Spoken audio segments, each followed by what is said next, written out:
നിങ്ങളൊരു ഉണ്ണി മുകുന്ദൻ ഫാനാണെങ്കിൽ നിങ്ങൾ മാർക്കോ തിയേറ്ററിൽ പോയി കണ്ടവരാണെങ്കിൽ തീർച്ചയായും ലൈക്ക് ചെയ്തിട്ട് വീഡിയോ കാണാൻ ശ്രമിക്കുക. 200 ഈ ഒരു വീഡിയോയുടെ ലൈക്കിൻ്റെ ടാർഗറ്റ് എന്ന് പറയുന്നത്.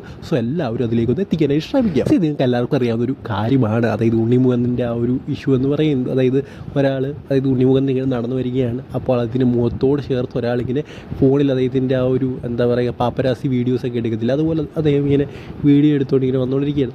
ഉണ്ണി മുകുന്ദൻ ആ ഒരു ഫോണ് പിടിച്ച് മേടിച്ച് അതായത് ഉണ്ണി മുകുന്ദൻ്റെ പോക്കറ്റിലേക്ക് എടുത്ത് വെച്ചു. പിന്നെ ആ ഒരു വ്യക്തി ഇങ്ങനെ ചോദിച്ചു, പിന്നെ ഉണ്ണി മുകുന്ദൻ്റെ അടുത്ത് കൊടുത്തു. അതിനെ നെഗറ്റീവായിട്ട് പറയുന്നവരുണ്ട്, പോസിറ്റീവായിട്ട് പറയുന്നവരുണ്ട്. അതായത് മാർക്കൊക്കെ അറിയി കഴിഞ്ഞ് അതിൻ്റെ ഒരു ജാടയിൽ കാണിച്ചതാണെന്നൊക്കെ പറയുന്നവരുണ്ട്. അങ്ങനെയൊക്കെ കാണിച്ച് കഴിഞ്ഞാൽ ആർക്കാണേലും ഇപ്പോൾ എന്നോട് കാണിച്ചാലും ഞാനാണെങ്കിൽ പോലും ഇങ്ങനെയായിരിക്കും പെരുമാറുന്നത്. എന്തായാലും അതിനെക്കുറിച്ചൊരു ഇൻ്റർവ്യൂവിൽ ഉണ്ണി മുകുന്ദനോട് ചോദിച്ചപ്പോൾ ഉണ്ണി മുകുന്ദൻ അങ്ങനെയാണ് പറഞ്ഞത്. നിങ്ങളോട് ഇത് ചെയ്താൽ നിങ്ങൾ എന്തായിരിക്കും? ഒരാൾ നിങ്ങളുടെ മുഖത്തിൻ്റെ അത്രയും അടുത്ത് വന്നിട്ട് ഒരു ഫോൺ വെക്കുകയാണ്, അല്ലെങ്കിൽ വീഡിയോ പിടിച്ചുകൊണ്ടിരിക്കുകയാണ്, അത് നിങ്ങൾക്ക് ഡിസ്റ്റർബ് ആകില്ലേ? ഇത് ഇവിടെ മാത്രമല്ല പലയിടത്തും ഉണ്ട്. പിന്നെ ഞാനത് വെറുതെ വിടുന്നതാണെന്ന് ഉണ്ണി മുകുന്ദൻ പറയുന്നുണ്ട്. അതുപോലെ താൻ കുറേയധികം പേഷ്യൻ്റാണ്.